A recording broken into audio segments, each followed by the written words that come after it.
Le secrétaire général de l'Organisation internationale de la francophonie chez le président du Faso, Abdou Diouf, est venu témoigner sa gratitude au chef de l'État pour son soutien durant son mandat et parler de sa succession. La communauté catholique du Burkina Faso au sanctuaire marial de Yagma ce dimanche, le pèlerinage national a donné lieu à une messe d'action de grâce à Dieu pour le cardinal Philippe Ouédraogo.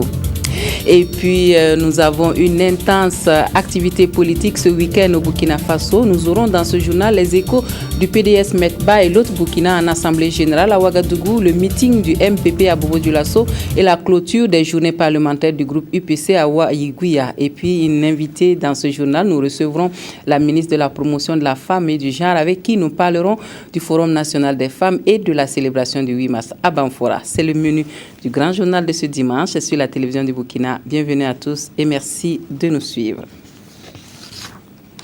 Dans quelques mois, le secrétaire général de l'Organisation internationale de la francophonie achève son mandat à la tête de l'OIF. Abdou Diouf, avant de prendre sa retraite, est venu témoigner sa gratitude et sa reconnaissance au président du Faso pour son soutien. Il a aussi été question de sa succession. Écoutons Abdou Diouf à sa sortie d'audience. Il est au micro de Estelle Judith Assogba.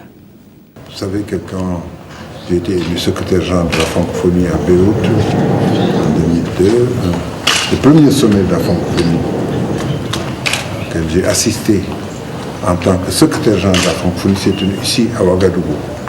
Et tout ce qui est aujourd'hui des acquis au niveau de la francophonie institutionnelle de l'OIF, nous le devons à ce sommet de Ouagadougou qui a été un sommet riche dans tous les domaines d'activité, dans tous les secteurs d'activité de la francophonie.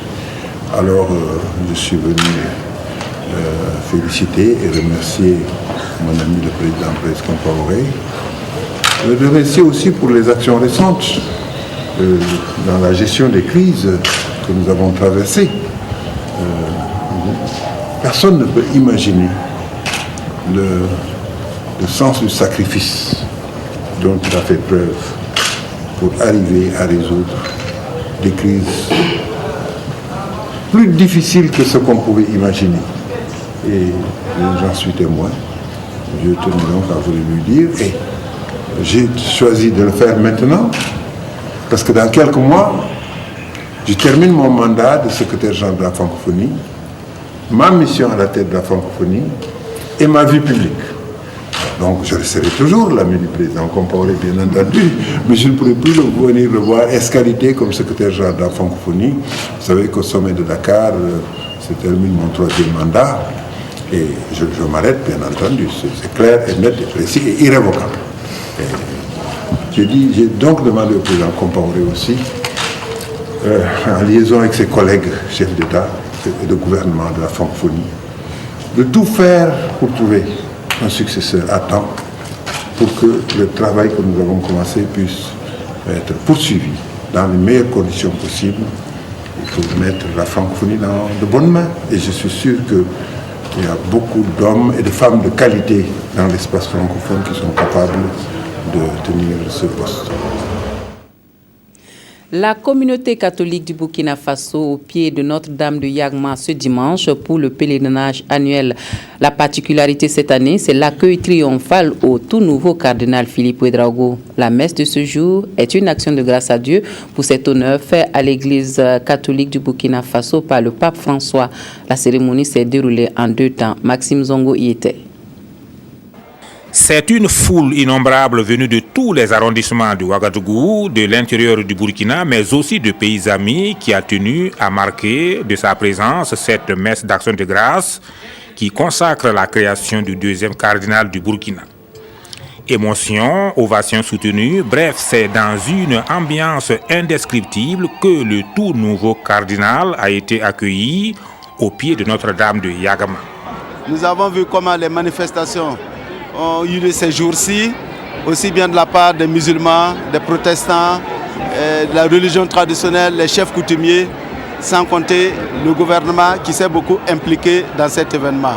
Pour sa première messe d'action de grâce à Yagama en tant que cardinal, son éminence Philippe Ouédraogo a tout simplement tenu les fidèles en haleine. Pendant plus de 4 heures d'horloge, toutes les étapes et toutes les facettes ont été abordées. Après avoir rendu grâce au Seigneur, le nouveau cardinal a remercié le peuple burkinabé et à tous ceux qui de près ou de loin ont œuvré à cette consacration. Il a demandé ensuite à chacun et à tous d'aller partager et témoigner partout l'Évangile. Dans son message fort, on retiendra également son appel pathétique au dialogue interreligieux, à œuvrer au quotidien dans le sens de la consolidation de la cohésion sociale. Dans cette dynamique, il a prié pour les responsables politiques afin qu'ils soient guidés par la paix. Alors comme message, c'est un appel fort au niveau de la communauté chrétienne à aller au large, comme je dis toujours, à nos profondes, d'Ukinoltum, dans la sainteté, aller au large, à nos profondes, d'Ukinaltum, dans la mission, annoncer Jésus, témoigner de Jésus. Et en même temps, c'est un appel fort pour tous les Burkinabés. L'intérêt qui s'est manifesté devrait se consolider pour un Burkina plus uni, un Burkina plus réconcilié, un Burkina de justice et de paix. Pour une large compréhension de la messe par tous, plusieurs langues ont été utilisées. Une messe soutenue de bout en bout par des chorales fortement sollicitées. Les fidèles catholiques sont donc venus de tous les diocèses du Burkina Faso pour ce pèlerinage national. Présence remarquée des plus hautes autorités du Burkina Faso ainsi que de nombreuses personnalités. Les pays voisins, vous l'avez vu, les pays voisins et frères sont venus communier avec le Burkina Faso pour cet heureux événement. Voici les aspects hors Eucharistie à Yagma vus par C. Sylvestre. Une foule apocalyptique. C'est ainsi que son éminence, Philippe Ouédraogo, a qualifié cette assemblée de milliers de personnes mobilisées au pied de la colline mariale de Yagma pour rendre grâce à Dieu avec lui et communier avec la Vierge Marie pour le don au Burkina du deuxième cardinal de son histoire. Si certains étaient sur place depuis la veille, d'autres ont rallié le sanctuaire aux premières heures de la journée. Et ni les embouteillages, ni le soleil accablant, ajoutés aux positions inconfortables, n'ont semblé entamer la détermination et la ferveur religieuse des fidèles catholiques venus des différents diocèses du Burkina et de par les mondes pour vivre ce pèlerinage national. C'est vraiment merveilleux, c'est très propre. Il n'y a rien à reprocher là-dedans. Et on rend grâce à Dieu. Voilà, on a veillé ici, on a prié avec tout le monde. Depuis 2000 quand même on l'attendait. Et je crois que c'est la bienvenue. Philippe est natif de Kaya, c'est notre frère, mais aujourd'hui il appartient à tout le Burkina Faso. Donc Kaya est dans la joie. La présence de nombreuses personnalités à cette messe d'action de grâce mérite d'être soulignée. Des responsables politiques et administratifs, des présidents d'institutions, des membres du corps diplomatique accrédités au Burkina Faso, ainsi que des représentants des différentes confessions religieuses. Je suis venu avec une importante délégation du gouvernement pour représenter son Excellence le président du Faso à cette célébration eucharistique d'action de grâce de son éminence le cardinal Philippe Ouédraogo. Bien sûr parce que certes cet événement concerne d'abord l'église catholique, mais au-delà de notre église, c'est un frère burkinabé qui a été honoré par le pape. Et cette joie est partagée par tous les burkinabés, quelle que soit leur confession religieuse. Et donc nous sommes venus donc témoigner les félicitations de l'ensemble du peuple burkinabé au cardinal et souhaiter qu'il ait un ministère fécond et qu'il contribue par ses prières à faire en telle sorte que le Burkina Faso puisse vivre dans la paix et la cohésion sociale. Nous sommes donc venus joindre notre voix, notre présence et notre prière à cette messe d'action de grâce. On a eu la chance en tant que peuple burkinabé d'avoir un deuxième cardinal dans notre histoire, en la personne du cardinal Philippe Ouédraogo. Donc il était important que l'on vienne non seulement pour faire le pèlerinage qui est habituel, mais surtout pour prier autour de lui et prier pour lui, pour que Dieu lui donne la force qu'il faut, la clairvoyance et le discernement pour mener son ministère, qui est quand même un ministère important pour le Burkina Faso, et surtout que Dieu aussi donne la paix, la stabilité et la concorde au pays. C'est formidable d'avoir assisté à cette journée mémorable pour tous ceux qui vivent au Burkina, pour nous tous, et également pour les voisins du Niger et puis les autres régions. La mobilisation du clergé était également à la mesure de l'événement.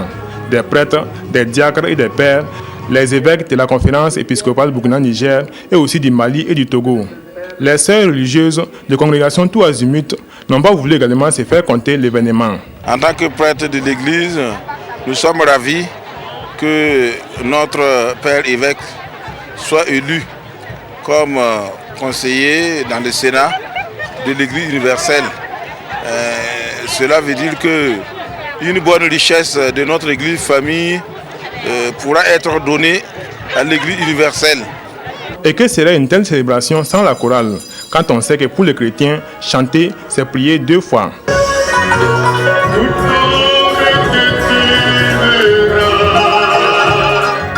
En langue française, mais aussi en langue nationale, les différentes chorales ont à tour de rôle rythmé la célébration.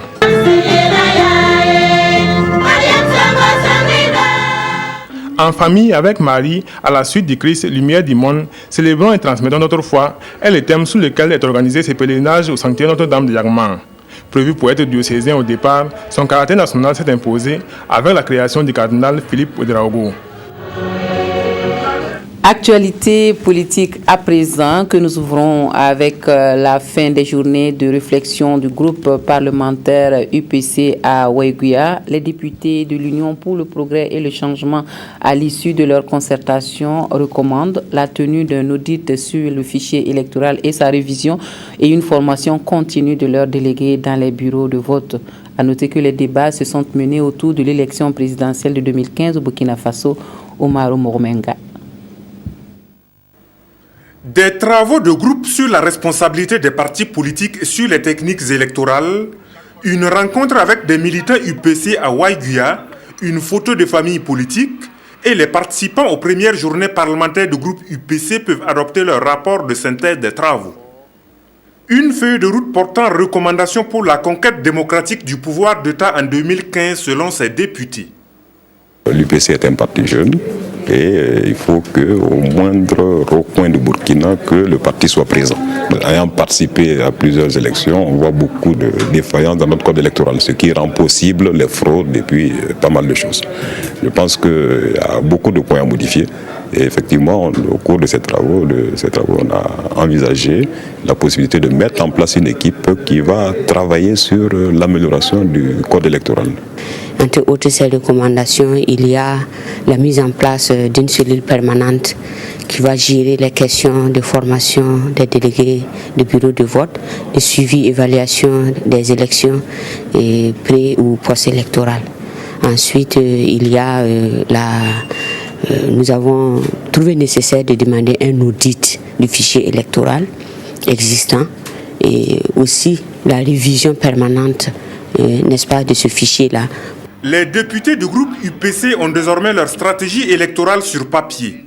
Il reste que leur parti membre de l'opposition politique n'a pas pour l'instant son candidat président. Les travaux en groupe ont permis à chaque participant de véritablement participer à ces journées parlementaires. Bon, notre candidat n'est pas encore désigné, c'est le Congrès qui va le désigner bientôt. En attendant le choix du candidat UPC au scrutin présidentiel, les députés ont poursuivi leur journée parlementaire par des visites guidées sur les réalisations paysannes aux alentours du barrage de Goyéré, situé à une dizaine de kilomètres de Waiguia ville. Une élection présidentielle pouvant se jouer d'abord sur la qualité du programme politique en matière agricole de chacun des futurs probables candidats. Et lorsque le mouvement du peuple pour le progrès va à la rencontre de ses militants et sympathisants à Bobo-Dioulasso pour des explications sur sa position, cela donne lieu à un meeting aux allures de campagne électorale. Cette première sortie du bureau exécutif du MPP à Sia est le point de départ d'une tournée de prise de contact dans plusieurs localités de Burkina Faso, suivant la rencontre de Bobo-Dioulasso avec Moumouni Barou. Ils étaient très attendus dans la capitale économique burkinabé. Voilà ces choses faites. Ces démissionnaires du parti au pouvoir, aujourd'hui leader historique du mouvement du peuple pour le progrès, MPP, ont décidé de rencontrer à Bobo-Dioulasso les camarades militants et sympathisants de la région des Hauts-Bassins. Et cette première sortie des pères fondateurs du parti du Soleil Levant a pour but de regagner non seulement la confiance du peuple après le départ du parti au pouvoir, mais aussi et surtout de mobiliser la troupe à dire non au Sénat et à la modification de l'article 37. Nous avons, comme mon prédécesseur l'ont dit, signé un pacte avec la nation, signé un pacte avec le peuple burkinabé, scier un pacte avec les communautés religieuses, scier un pacte avec les chefs coutumiers, que nous allons faire un mandat de 5 ans renouvelable une fois. On ne va tromper personne en disant qu'aujourd'hui nous allons organiser le référendum. C'est trop facile de dire, si vous êtes des démocrates, c'est le peuple qui doit décider. Le peuple a déjà décidé. Il n'a pas besoin de décider 2 fois. Le premier vice-président a embouché la même trompette en disant que la modification de la Constitution à l'heure actuelle est inopportune et qu'il fallait purement et simplement surseoir à cette décision pour l'intérêt supérieur de la nation.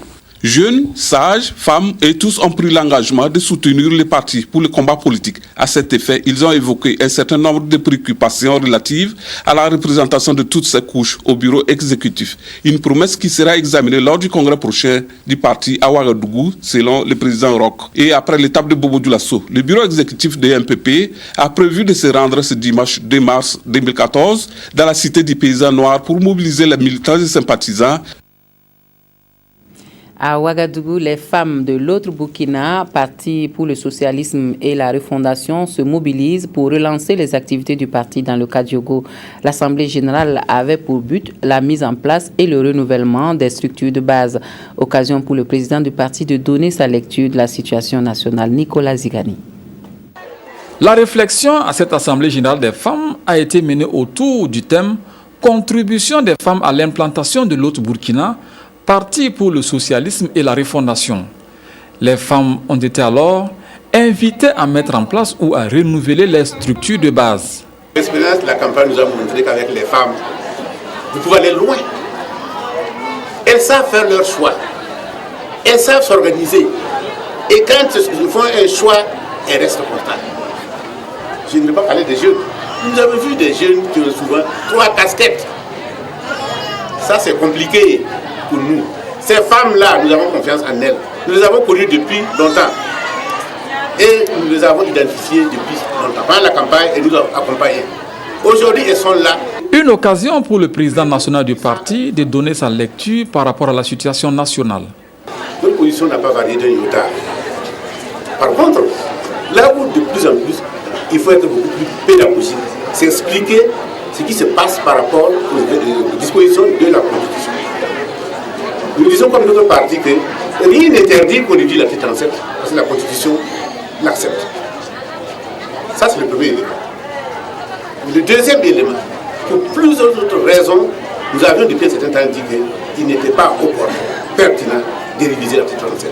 Cette position n'a pas varié. Le Front républicain a été avancé pour ceux qui nous ont dit venez, on va travailler ensemble. Et j'ai redit qu'il faut absolument formaliser le Front républicain pour que chacun y ait sa place. Chose faite aujourd'hui. Mais comme ça coïncide avec une situation difficile, ils ont dit oui, ils sont paniqués, ils sont précipités pour créer un front pour contrer les autres. Personne n'est paniqué. Nous sommes tous inquiets.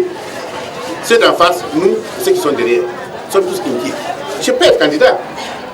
J'aurais voulu l'être depuis des années. Je pense que je peux être candidat. Mais ce n'est pas évident que je puisse avoir le minimum nécessaire pour battre la campagne. Il y en a qui sont partis, je sais pourquoi le calcul. Je vais voir quelqu'un, je prends l'argent pour payer ce qu'il faut, ma caution. Eh bien, dans la cagnotte là, je rembourse et je mets de sa poche. Je ne ferai jamais ça.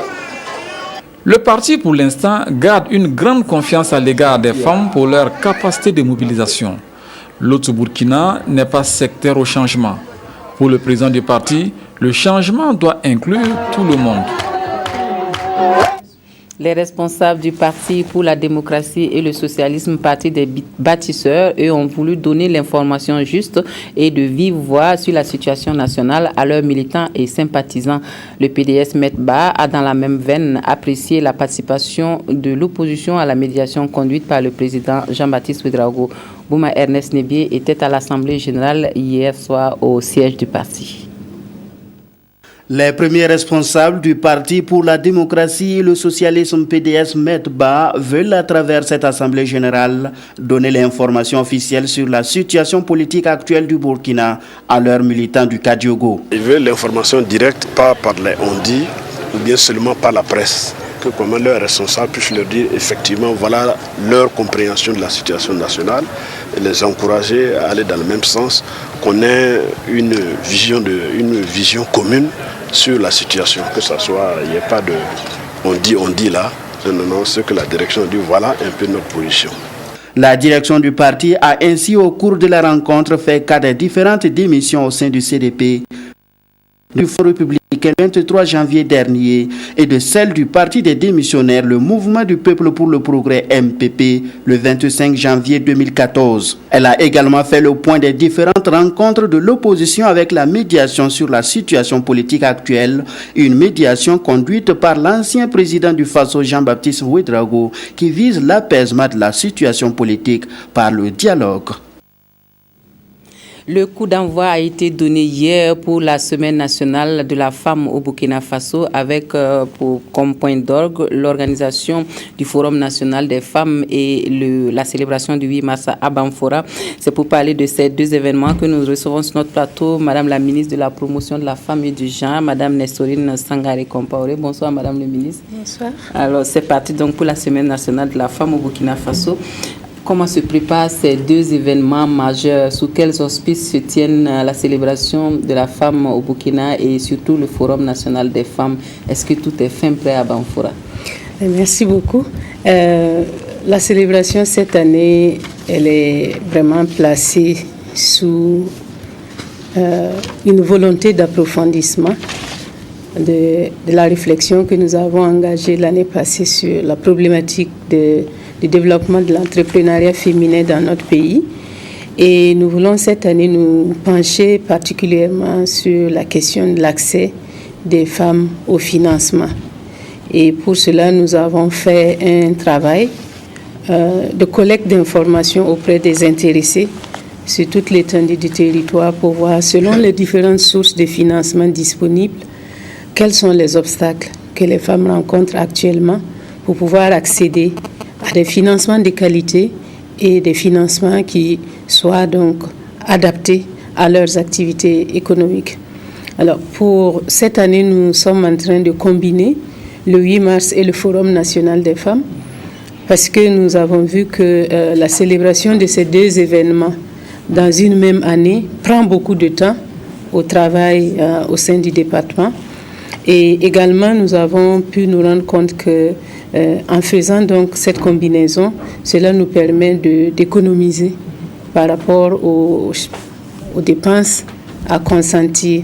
Cette année, donc, nous faisons la célébration conjointe du 8 mars et du Forum. Et nous allons donc nous rendre à Banfora à partir du 4, où tout est fin prêt. Et nous sommes juste en train de faire les derniers réglages au niveau du logement, étant donné que la ville de Banfora ne peut pas accueillir tout le monde. Donc nous allons répartir les participants, une partie sur Bobo et l'autre partie donc sur Banfora. Mais tout est fin prêt pour que les cérémonies puissent se passer. Alors parlons du thème du 8 mars. C'est un thème qui a été reconduit. Oui.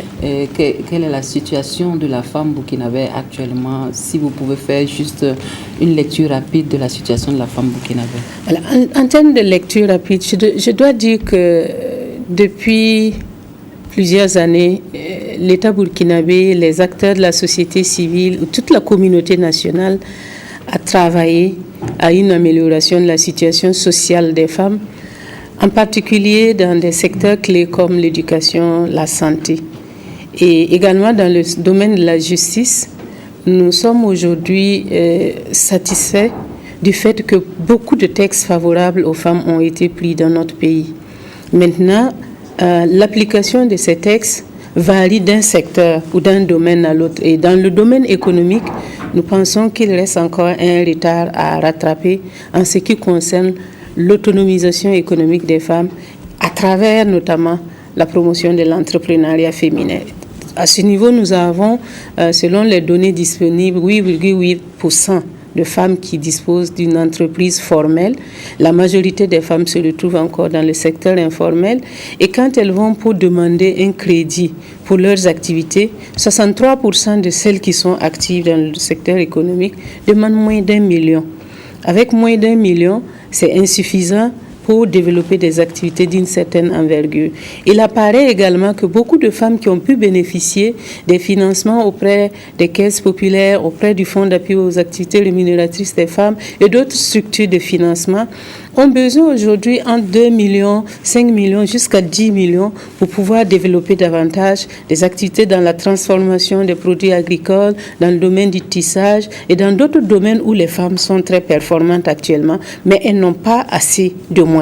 Donc l'action que nous menons aujourd'hui, c'est de susciter au niveau des structures des acteurs de la chaîne de financement, ce sont les banques, les structures de microfinance, les organisations de la société ou les fonds nationaux d'appui donc aux activités économiques, qu'il y ait vraiment une plus grande attention à ce public cible intermédiaire de femmes qui ont besoin d'un petit coup de pouce pour devenir, je vais dire, des industriels ou des opératrices économiques, comme on pourrait l'appeler ici. Donc c'est là où se trouve actuellement notre préoccupation. Alors, Madame le ministre, le Forum national des femmes est à sa 3e édition. Est-ce que vous pouvez nous parler des recommandations qui ont été prises au précédent forum? Qu'est-ce qu'il en a été exactement?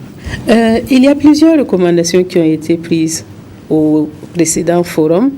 Et parmi ces recommandations, nous allons faire le bilan demain lundi. Mais je peux vous dire que dans chacun des secteurs, il y a des recommandations spécifiques qui ont été faites. Des recommandations à l'endroit du ministère de la Santé, du ministère de l'Éducation, du ministère de l'Économie, bien sûr, puisque nous en parlons. Et en ce qui concerne le secteur économique, il avait été recommandé la création d'un fonds d'appui à l'entrepreneuriat féminin. Mais en voulant travailler à la mise en place de ce fonds, nous nous sommes rendus compte qu'il manquait une structure dédiée spécifiquement à l'accompagnement des femmes qui œuvrent dans le domaine de l'entrepreneuriat féminin.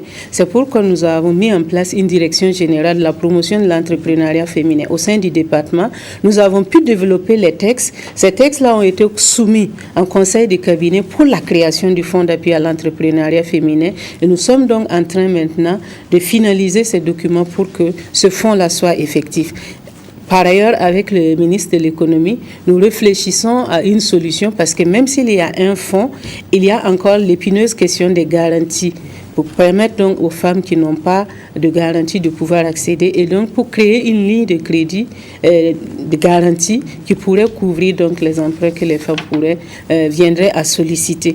Bon, dans d'autres domaines au niveau de l'éducation, les résultats sont en train de s'améliorer. Les indicateurs d'accès à l'éducation au niveau du primaire, du post-primaire, mais également au niveau du secondaire, il y a maintenant vraiment un appui très très marqué pour l'excellence féminine au niveau de ces cycles d'éducation. C'est au niveau universitaire que nous avons encore un effort à faire, mais là encore, je pense que les choses vont s'améliorer. Dans le cadre du dialogue sectoriel, en tout cas de votre département, on a vu que vous envisagez beaucoup d'actions à l'endroit des femmes. Quelles sont les solutions que vous envisagez concrètement, Madame le ministre, pour améliorer véritablement la situation de la femme burkinabé? Est-ce qu'il faut faire un peu plus dans la formation ou bien il faut continuer dans la recherche de l'autonomisation? Le public cible, il est hétérogène. Il y a plusieurs catégories de femmes avec des besoins différents. Donc, en termes de solutions, il faut pouvoir trouver des solutions pour les femmes paysannes qui sont en milieu rural, qui ont des besoins spécifiques, trouver des solutions pour les femmes qui ont été à l'école et qui sont déscolarisées, qui n'ont pas de diplôme, et trouver des solutions pour celles qui sont diplômées et qui cherchent un premier emploi ou qui veulent s'auto-employer, et enfin trouver des solutions pour celles qui sont déjà engagées dans l'activité économique mais qui ont besoin de coups de pouce. Donc, selon les catégories de femmes et de filles, nous devons donc pouvoir trouver des solutions qui répondent aux besoins. Et je parle notamment du cas des jeunes filles, parce qu'aujourd'hui, cette année, nous avons mené des réflexions sur la question des grossesses non désirées, et il apparaît que la pauvreté est avancée comme vraiment la raison pour laquelle beaucoup de filles se retrouvent dans cette situation. Donc nous allons mettre plus d'accent sur l'encadrement des jeunes filles, sur l'accompagnement des jeunes filles pour qu'elles puissent se trouver un emploi. Et donc le programme spécial de création d'emplois pour les jeunes et les femmes, là nous avons prévu de l'appui en équipement pour celles qui ont des salons de coiffure, pour celles qui ont des ateliers de couture, et également voir avec elles quels sont les autres domaines d'activité modernes qu'elles voudraient embrasser et les accompagner donc, pour pouvoir s'épanouir dans ce sens. D'accord. Alors, qu'est-ce que vous attendez du Forum national des femmes et quels sont quel est le programme spécifique du 8 mars à Bobo-Dioulasso, à Danfora?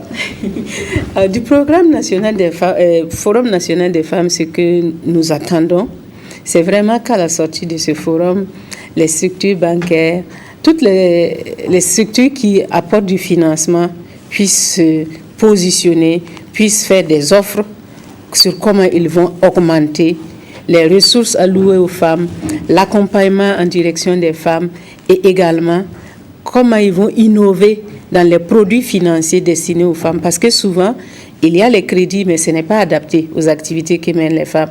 Quand elles veulent un crédit pour 6 mois, qu'elles puissent l'avoir. Quand elles veulent pour 3 jours pour aller faire le tour des marchés et acheter les légumes et venir, qu'elles puissent l'avoir. Donc, c'est cette diversification de l'offre en produits financiers que nous espérons et surtout que cela puisse inciter des partenaires pour accompagner l'État dans la mise en place du fonds d'appui à l'entrepreneuriat féminin parce que nous souhaitons avoir un fonds doté de 25 milliards. C'est ce qui avait été demandé lors du dernier forum national. Donc actuellement, nous n'avons pas encore cette enveloppe. Donc nous continuons le plaidoyer pour que d'autres partenaires techniques et financiers qui voudraient en tout cas accompagner la promotion des femmes dans notre pays, qui puissent nous soutenir sur le plan financier au niveau du fonds. En tout cas, merci Madame le ministre d'être venue sur notre plateau pour nous parler de ces deux événements majeurs, en tout cas pour les femmes burkinabées. Il s'agit du Forum national des femmes et de la célébration du 8 mars à Banfora. Merci à vous et bonne suite. Merci. Vous restez avec nous pour la suite du journal. Écho de la campagne agricole sèche, nous allons dans la région du centre-sud pour visiter 2 sites maraîchers et une plantation d'arbres fruitiers avec le ministre de l'Agriculture. Mahama Zungrana n'a pas manqué d'adresser son soutien et ses encouragements aux producteurs avec en prime du matériel agricole qui devrait permettre d'améliorer la production. Adama Koulibaly. Site maraîcher de Kazamzense dans le Bazega, première halle du ministre de l'Agriculture et de la Sécurité alimentaire. Sur ce site, 36 producteurs exploitent sur 5 hectares de l'oignon, de la tomate et autres spéculations.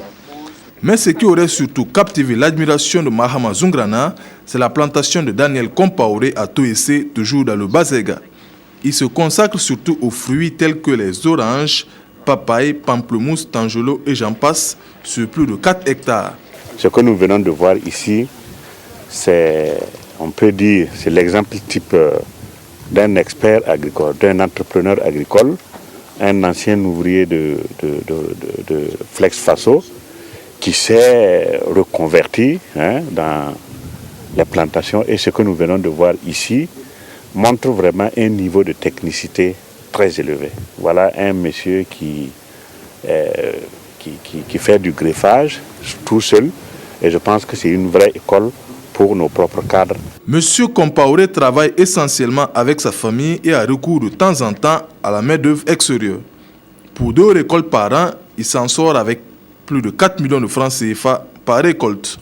Mais sa difficulté demeure une maladie qui attaque les fruits. La difficulté essentielle, c'est une maladie qui depuis quelque temps attaque les fruits. On ne connaît pas du tout la cause et les fruits tombent avant même maturité. C'est vraiment un problème pour nous. Dernier site visité, c'est celui du groupement Nabonswende dans le périmètre maraîcher de Manga Aval.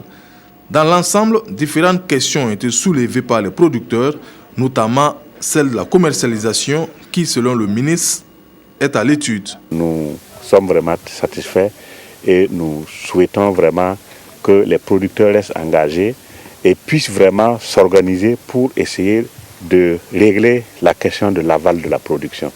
Il est vrai, le gouvernement jouera sa partition. Lorsque vous avez écouté le dernier conseil, il y a eu des mesures fortes par rapport à l'encouragement, à l'enlèvement des produits locaux. Mais tout ceci nécessite une organisation en amont des acteurs eux-mêmes, parce que sans organisation, il est difficile d'arriver vraiment à affronter le marché. Du matériel agricole et des engrais ont été remis aux producteurs pour les appuyer dans leurs tâches au quotidien. Et pour accélérer la croissance économique et mieux lutter contre l'insécurité alimentaire, le gouvernement encourage les aménagements hydro-agricoles et les périmètres irrigués. Plus de 650 km seront aménagés dans 3 localités, dont Adekanda qui a accueilli le lancement des travaux. Brice Kiesga. Le coup de pelle de ce bulldozer marque le lancement des travaux d'aménagement des périmètres irrigués du barrage de Andekanda dans le Lorum. Sa réalisation va renforcer la capacité des producteurs dans l'exploitation des terres aménagées. Elle va aussi accroître l'économie et lutter contre la pauvreté. Le coût global des aménagements est estimé à environ 13 millions de francs CFA financés par le PVN, projet de valorisation de l'eau dans le Nord. On a vu vraiment l'engouement des producteurs à ce niveau. Ils nous ont fait une démonstration avec les plans d'exploitation sur ces 30 hectares-là. C'est vraiment une activité qui peut procurer des revenus d'une part et même améliorer leur alimentation. Le présent projet va durer 4 ans. Il va réaliser et mettre en valeur près de 700 hectares de périmètres aménagés sur les barrages de Andekanda dans le nord, de Pensa dans le centre-nord et de Liptougou dans la région de l'Est. Ces sites pilotes servent de cas d'expérimentation de nouveaux systèmes d'irrigation, notamment le goutte à goutte. Goutte à goutte, c'est une micro-irrigation très économique en eau. Donc le goutte à goutte essaie d'irriguer sur le pied même de plantes. Le PVN bénéficie également de l'appui de la BOAD, la Banque Ouest-Africaine de développement et le budget de l'État à travers un accord à hauteur de 12 milliards de francs CFA pour l'ensemble des sites. Pour nous, c'est un honneur de participer aux côtés du gouvernement pour un montant de 9 milliards pour les aménagements hydro-agricoles, pour permettre encore une fois de réduire un tant soit peu la souffrance de nos populations. L'aide que nous avons reçue vient réduire nos peines. Elle nous a permis de développer déjà des cultures maraîchères sur les plaines aménagées. La construction de ce barrage ici à Andekanda est très bénéfique pour la population. Toutes ces réalisations vont permettre aux populations bénéficiaires de vulgariser et accroître les productions vivrières et maraîchères afin d'assurer la sécurité alimentaire dans ces régions. Dans le cadre de concertation, on va au sud-ouest où l'appel au développement à la base a amené la commune rurale de Bouroumbroum dans la région du sud-ouest à faire des efforts pour présenter une bonne physionomie malgré les réticences des populations que l'on pourrait mettre au compte des difficultés. Commune à forte potentialité agricole, c'est aussi un lieu d'un petit commerce florissant. Zoom sur les potentialités de cette commune rurale avec Draman Dadian. Escale à Broum Broum sur la route nationale numéro 12 à 25 km de Gawa, côté nord. Avec ses 19 villages et une population de plus de 12 000 habitants, c'est une commune rurale au potentiel agricole très remarquable. Quand on dit Broum Broum, c'est le coin où on vend les ignames, il y a beaucoup d'ignames. C'est le coin où il y a beaucoup de souchets. Et c'est le coin où on vend le miel. Il y a beaucoup de vendeuses de ces produits dont je viens de citer. Broum Broum est un carrefour. Nous nous approvisionnons dans les villages. Quant à l'écoulement, c'est fonction du marché. On gagne 15 000 francs, 20 000, parfois 25 000 et même 50 000. Outre ces racines et tubercules que l'on expose quotidiennement aux abords de la route et sur la place du marché, s'ajoutent des céréales, des produits de crue, de cueillette, des objets d'art, des fruits et légumes, de la volaille et des petits ruminants. De quoi attirer la clientèle. Sinon, le marché là, ça va un peu. On a gagné 25 kabiri. Il y a pour 15 000 francs, il y a pour 20 000 francs, il y a pour 25 000 francs. Tout est là quoi. Comme ce marché là, à Kabiri là, il n'y a pas un prix seulement là. Même quand les produits se font rares dans la plupart des marchés locaux, Broum Broum sait toujours faire l'agréable surprise. Et visiblement, le petit commerce prospère dans ce chef-lieu de commune, bénéficiaire du projet d'électrification rurale en cours depuis novembre 2012 au Burkina. Tout n'est pas rose cependant. Au dire du maire, la contribution de la population au développement local est mitigée. Mais il faut dire que la contribution au développement de la commune est très faible. D'abord même le rôle de collecteur. Les gens ne veulent pas jouer ce rôle. et c'est un peu partout dans le sud-ouest. Mais de façon plus marquée à Brum Brum, où on dit toujours que les marchés sont sacrés. Sur cette conception du sacré, justement, le torchon brûle actuellement entre le conseil municipal et la population qui décidément hésite encore à prendre place dans le nouveau marché que la commune a pu s'acquérir à coups de millions avec l'appui de ses partenaires. Le cadre de concertation du Centre Nord s'est réuni vendredi dernier à Kaya dans le cadre du dialogue pour la mise en œuvre de la stratégie de croissance accélérée pour le développement durable dans la région Akaya. On a validé le rapport régional de performance annuel 2013 et adopté la matrice régionale de performance 2014-2017. Godefroy Bazier. La région du Centre-Nord a enregistré des performances satisfaisantes en 2013 dans les 3 axes du programme régional de développement que sont la création de richesses, le développement du capital humain et la promotion de la gouvernance. Des performances qui doivent être maintenues et améliorées. Le cadre de concertation régionale de ce matin vise à apprécier l'efficacité de la mise en œuvre de la SCAD à l'échelle de la région. Et cela passe par l'appréciation des différents documents élaborés à cet effet, notamment la matrice régionale de performance et le rapport de performance 2013. En marge de ces 2 points, nous allons sans doute souligner les insuffisances et voir ensemble quelles peuvent être les solutions, sinon au besoin faire des recommandations à l'endroit des autorités, des collectivités et de l'ensemble des acteurs de mise en œuvre de la SCAD. La session du cadre de concertation régionale s'est aussi penchée sur la matrice régionale de performance. Il s'agit des mesures ou actions de développement retenues par les collectivités et les projections des investissements à réaliser au cours des 4 prochaines années. Bref, la richesse du consensus et de la synergie d'action sont ainsi mises en avant. Nous référant aux statistiques qui sont à notre disposition, nous sommes à peu près à un niveau de 68% de mise en œuvre, en tout cas pour l'année 2013, de la SCAD au niveau de la région du Centre-Nord. Et ces performances sont à mettre à l'actif de l'ensemble de ces acteurs. Mais il faut regarder ensemble les faiblesses, les goulots d'étranglement et essayer donc au sortir de cette rencontre-là, essayer de dégager de nouvelles perspectives pour améliorer donc la mise en œuvre de la SCAD au niveau régional pour l'année en cours. Le cadre de concertation régionale du Centre-Nord a donc eu toute une journée pour apprécier la pertinence des actions programmées par les collectivités et leur cohérence avec les objectifs de la SCAD. L'exploitation artisanale de l'or dans les espaces protégés et l'utilisation du cyanure dans cette activité inquiètent les responsables du département de l'environnement et du développement durable, des préoccupations qu'ils ont partagées avec les orpailleurs. Objectif, trouver ensemble des solutions pour sauvegarder l'environnement de ces menaces. Nathalie Savadogo-Nabaloum. Le ministre de l'Environnement et du Développement durable face au syndicat des orpailleurs. Et comme plat de résistance, l'utilisation abusive du cyanure dans l'exploitation artisanale du métal jaune. Une pratique néfaste qui fait courir le risque de catastrophe écologique au Burkina Faso. Les gens, dans le cadre de l'activité d'exploitation artisanale de l'or, se mettent à violer nos espaces, ces forêts classées, ces aires protégées.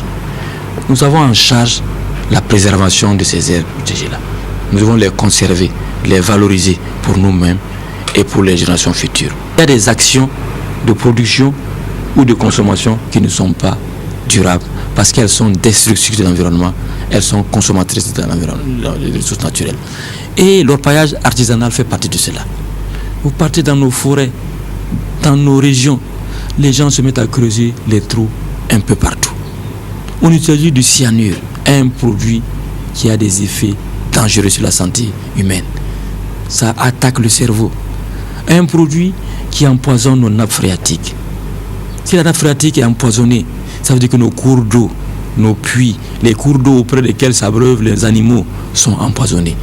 Donc nous les avons appelés pour attirer leur attention et dire qu'ils sont plus ou moins un peu responsables de cela.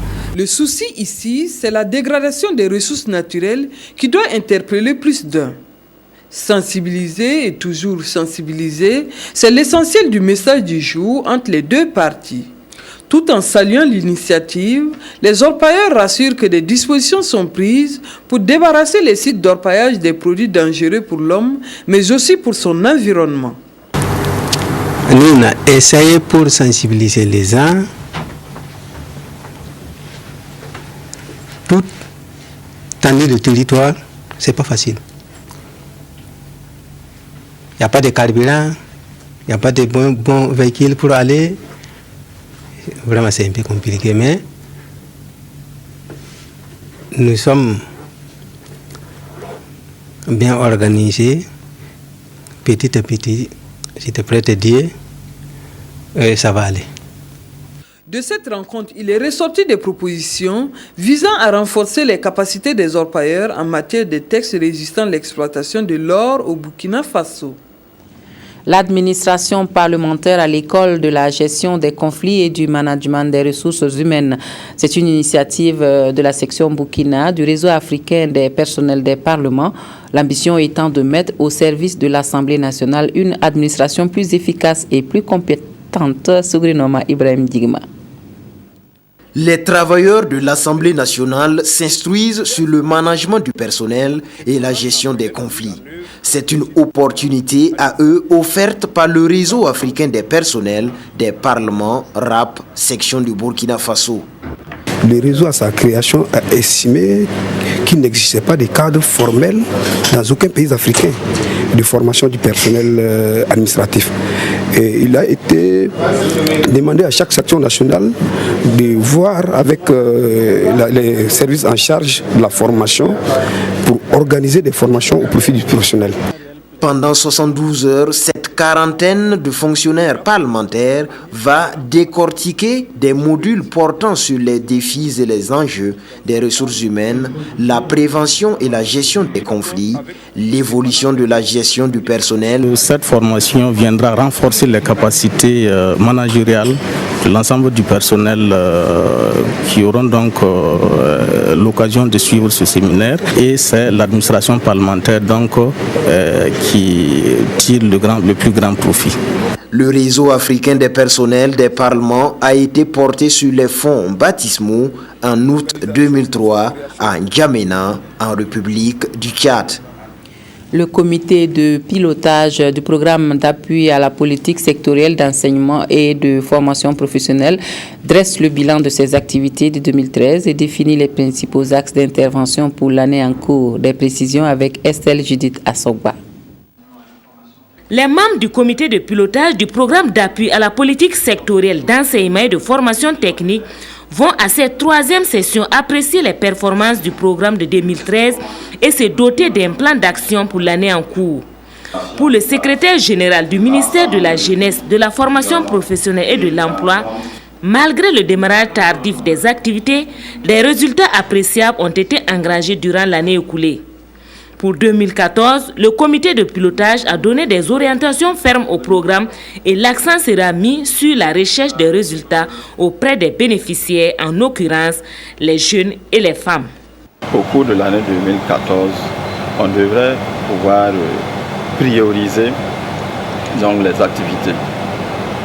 Donc faire en sorte que les activités que nous allons programmer là soient réalistes et réalisables. Et la priorité, comme je vous l'ai dit, l'accent sera mis donc, sur la recherche donc, des résultats, la recherche de plus d'impact donc, au niveau donc, des bénéficiaires. Les partenaires techniques et financiers ont réitéré leur ferme volonté à accompagner ce programme qui vise à booster la formation professionnelle et l'enseignement technique au Burkina Faso. Nous sommes engagés fermement aux côtés du gouvernement pour améliorer l'offre et la qualité de l'enseignement technique et professionnel, et nous sommes fermement engagés sur cette voie. C'est un programme qui vient de commencer, donc ce n'est pas le moment de baisser déjà les bras. Les membres du comité de pilotage devraient donner à la coordination du programme une feuille de route pour une bonne exécution du programme des activités. Les docteurs Placidio Cardozo et Janetta Koya Johnson, en fin de mandat à la tête de l'Organisation ouest-africaine de la santé, reçoivent la reconnaissance du gouvernement burkinabé et cela s'est traduit par une distinction honorifique pour leur travail au sein de l'OAS. Nicolas Zigani. Au cours de cette cérémonie de revoir et de reconnaissance, le docteur Placido Cardozo et le docteur Janetta Koya Johnson ont été faits chevaliers de l'ordre national burkinabé. Une distinction honorifique qui vient témoigner toute la reconnaissance du gouvernement burkinabé aux efforts consentis lors de leur passage à la tête de l'Organisation ouest-africaine de la santé, OAS. Nous gardons encore pendant longtemps le souvenir de votre passage à la tête de l'OAS. Naturellement, nous pouvons dire que nous avons été émerveillés par la façon dont vous avez travaillé, sachant que vous n'avez pas la langue française maternelle comme la langue d'usage. Le directeur général de l'OAS quitte le Burkina avec un bilan qu'il pense bien accompli. On a un peu travaillé dans l'élaboration de quelques documents de stratégie régionale, notamment la stratégie de la télémédecine, la stratégie de renforcement du système d'information sanitaire, de la réduction de la mortalité maternelle infantile, entre autres. Le docteur Cardozo a surtout souhaité voir ces chantiers s'achever par l'équipe qui prendra le relais. Les orphelins de Marcoussis dans l'arrondissement 9 de Ouagadougou, eux, avaient le sourire aux lèvres et pour cause des vivres à leur intention remis par l'Organisation pour le secours humanitaire en partenariat avec IAHA, une ONG turque, des vivres estimés à plus de 15 millions de francs CFA. Claudine Bikaba. L'Organisation pour le secours humanitaire, l'OZH, en collaboration avec celle de la Turquie dénommée l'IHAHA, viennent au secours des enfants orphelins et des veuves de Marcoussis à Ouagadougou. Un don en nature et en espèces d'une valeur estimée à 17 millions de francs CFA. Ce qui a permis à 240 orphelins de bénéficier d'un sac de riz, un carton de spaghettis, un bidon d'huile et une enveloppe de 50 000 francs CFA. Une action que l'organisation tend à pérenniser. Chaque 3 ou 4 mois, nous faisons ce don-là. Donc cela veut dire aujourd'hui, nous avons donné l'argent avec les vivres. Au début de l'année scolaire, nous avons déjà donné 50 000 par chaque orphelinat, 240 pour leur scolarité. Ça, c'est la deuxième. D'ici, avant les vacances, on va faire ça les troisième et les quatrième. En plus de cela, l'OZH mène d'autres actions en faveur des personnes démunies de l'arrondissement numéro 9 de Ouagadougou et le maire salue l'œuvre de l'organisation ainsi que la représentante des bénéficiaires. C'est une tribune pour nous pour dire merci à l'Organisation pour le secours humanitaire parce que nous avons des problèmes d'eau, par exemple à Yagma, et on a bénéficié de 2 forages par leur intermédiaire. Vraiment, on est très contents. On est très contents pourquoi? Parce que depuis qu'ils ont commencé, les enfants sont bien, ils gagnent à manger, habits, des chaussures, tout et puis payent leur scolarité. Vraiment, on est très heureux, on est très contents de eux. 95 femmes ont ainsi reçu une formation de 2 mois en couture, tricotage et voici les œuvres qu'elles ont pu confectionner et qui font l'objet d'une visite. L'OZH n'entend pas s'arrêter là, elle envisage construire un orphelinat pour ses enfants. L'association des ressortissants du Centre-Ouest, elle avait 2 raisons d'être heureuse. Hier, 1er mars, le nouveau siège et le site web permettront à l'ARCO de se rapprocher de ses membres et résidents à Ouagadougou, l'inauguration de l'infrastructure et le lancement du site web avec Touboum Evelyne Dabiri. Une coupure de ruban et la Villa 287 des 1200 logements est désormais le siège de l'ARCO, l'association des ressortissants du Centre-Ouest. Par ce acte, l'ARCO offre aux ressortissants de la région des bureaux, une salle équipée d'ordinateurs et des chambres d'hôtes, en somme, toutes les commodités pour des rencontres et des échanges. Un siège est un lieu de retrouvailles qui va permettre donc aux ressortissants de la région du Centre-Ouest de pouvoir se retrouver lorsqu'ils sont à Ouagadougou et de pouvoir se réunir également pour échanger. Mais avant la coupure du ruban, les propos du président de l'ARCO, du parrain et du patron de la cérémonie ont tous exhorté les fils et les filles de la région à s'approprier cette maison et à faire du développement de la région leur seule préoccupation. Ce que je voudrais lancer surtout comme message à l'endroit des ressortissants du Centre-Ouest, c'est que nous puissions, au-delà de toutes les divergences, que nous puissions effectivement continuer à s'unir. Et je voudrais vraiment les inviter à ceux qui fréquentent le centre, je voudrais les inviter à ceux qui rejoignent nos rangs, je voudrais les inviter à ce qu'ensemble nous puissions poser des actes concrets qui répondent aux préoccupations des populations du Centre-Ouest. Ce que je souhaite pour l'avenir, c'est que ce siège que nous venons d'inaugurer et le 6 qui vient d'être lancé soit approprié par l'ensemble des ressortissants ici à Ouaga et même venant d'ailleurs. Ainsi, chacun pourra apporter sa contribution, en tout cas au développement. Et pour mieux faire passer les informations liées aux objectifs et aux activités de l'ARCO, un site web a été lancé dans la même foulée avec pour adresse www.arco.bf. Demain s'ouvrent à Ouagadougou les journées cinématographiques de la femme africaine. Les JCFA cette année interrogent le cinéma de femmes en Afrique sur les aspects, spécificités et contraintes du métier de la femme entrepreneur de l'audiovisuel. Pour coller au thème du 8 mars Burkina Faso, les JCFA c'est à Ouagadougou et à Banfora avec des projections, des panels et des formations à l'écriture du scénario. Salinana nous en parle à J-1. Le Festival panafricain du cinéma et de la télévision de Ouagadougou, 44 ans après sa création, s'est doté entre deux biennales un cadre propice au développement du cinéma africain et de celle de sa diaspora. Ainsi sont nées les JCFA, les journées cinématographiques de la femme africaine de l'image.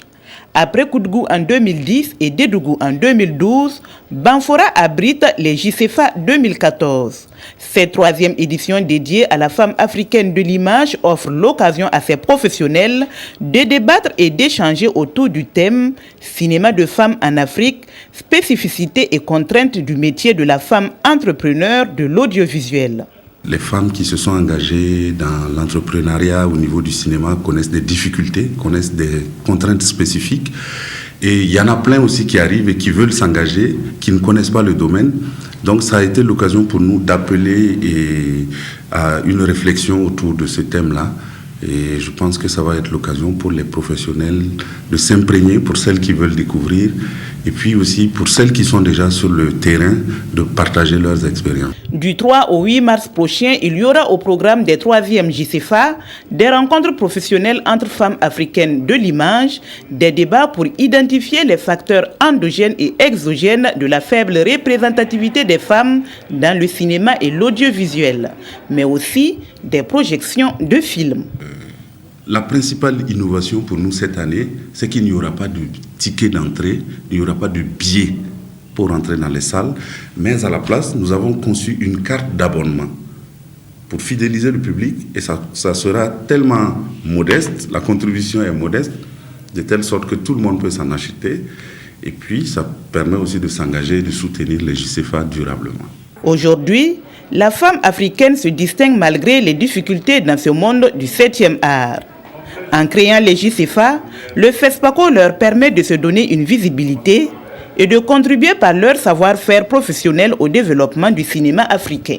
C'est un moment très important pour nous cinéastes et pour nous professionnels de ce métier, parce que c'est la seule occasion pour défendre avec talent le regard de la femme que nous avons sur notre société. Nous sommes là pour participer à l'EJCFA. On va faire une exposition sur le rôle de femmes noires au Brésil et aussi pour parler de notre projet, FICINIC, c'est le Forum itinérant du cinéma noir. Les cérémonies de ce festival de la femme africaine de l'image sont célébrées à Ouagadougou, mais aussi à Banfora, ville hôte de la Journée internationale de la femme. Une journée qui se tient sous le thème de l'entrepreneuriat et de la problématique du financement des activités économiques des femmes. C'est également une tribune pour les femmes africaines professionnelles de l'image de réfléchir sur l'entrepreneuriat féminin dans le domaine du cinéma. C'est parti pour les récréatrales 2014. Tenir la main au futur, qu'il ne tremble pas, qu'il sourit, c'est le thème de la 8e édition de ces rencontres artistiques à Ouagadougou. Les responsables ont dévoilé le programme de l'événement au public. Nathalie Savadogo Nabaloum. Tenir la main au futur, qu'il ne tremble pas, qu'il sourit. C'est sous ce thème que les acteurs du théâtre ont lancé officiellement les activités entrant dans le cadre de la 8e édition des récréatrales. Une occasion pour les responsables de dévoiler le programme du festival 2014. Il est prévu encore allant du mois de février au mois de novembre, à travers plusieurs étapes de recherche et bien sûr la fin des récréatrales. À partir du 25 octobre jusqu'au 8 novembre 2014, c'est la grande plateforme festival avec une quinzaine de spectacles de théâtre venant de plusieurs pays d'Afrique et d'Europe, mais aussi une très grande rue scénographiée, mais aussi un plateau musical live, un salon de la culture et de la création. Le thème de cette 8e édition, selon le directeur du festival, a été choisi en écho à l'actualité politique nationale, marquée par une certaine inquiétude et par un profond désir de fraternité, un désir profond d'enfantement de nouvelles espérances. Pour cette édition, le festival s'est enrichi de nouveaux programmes de recherche et de formation pour les créateurs africains. 2014 marque pour nous aussi un moment important. C'est aussi le lancement du nouveau programme Élan, c'est-à-dire c'est un programme de recherche et de travail qui va soutenir le développement de la filière théâtre dans notre pays et sur le continent. La particularité de cette édition sera toujours de nous inscrire toujours dans le quartier Gounguin en déployant 8 à 10 théâtres dans les cours familiales pour pouvoir accueillir de plus en plus de public. La particularité aussi, c'est que nous allons organiser avec les riverains, avec la population, la manière dont ils peuvent capter de façon beaucoup plus importante les opportunités d'affaires qui s'offrent lors de la manifestation des récréatrales. La maquette scénographique des récréatrales 2014, réalisée par des techniciens européens et africains, a été présentée au public à l'occasion. Le Bénin était au Festival international des masques et des arts de Dédougou. Les masques béninois ont ravi la vedette au Festima à travers leur capacité à allier pouvoir occulte et illusion. Nuit difficile pour le commun des mortels de percer le mystère du Zangbeto, le gardien de la ville au Bénin. Karim Patrick Namouano, en tout cas, nous dit avoir fait chou blanc et il en parle. Cette forme conique, c'est ce que nous voyons, mais qui est-ce qui s'y cache? La réponse, vous et moi ne l'avons pas, seuls ces Béninois initiés le savent. C'est la marque déposée de la société de masques de la forêt sacrée venue de Cotonou au Bénin. Le Festival 2014, c'est leur deuxième participation avec une trentaine de personnes, dont 6 femmes. À Dédougou, ils sont venus pour exécuter 2 danses, le glédé et le zangbeto, mais dans leur répertoire, ils ont environ 30 catégories de danses, dont le glédé qui est d'origine féminine. C'est la danse glédé. Ça a été inventé par une femme qu'on appelle Iya Idjecha. C'est la plus puissante des femmes de la région de Nago. Et elle a créé cette danse. Pourquoi? Elle était mariée. Pendant plus d'une dizaine d'années, elle n'a pas eu d'enfants. Mais sa coépouse, lui, donnait des enfants. Maintenant, étant trop dépassée, elle a dit qu'est-ce qu'il faut aller faire. Donc elle est allée consulter des oracles. Et l'oracle lui a révélé que elle a un masque à la maison qu'ils ont mis au salon pour faire ornement. Alors que ce masque, ce n'est pas un ornement.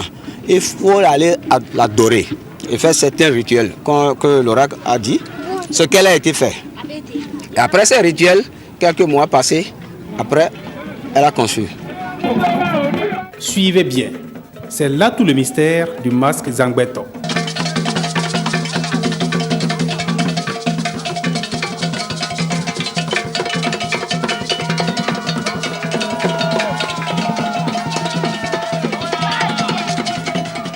Est-ce qu'il y a des gens dedans?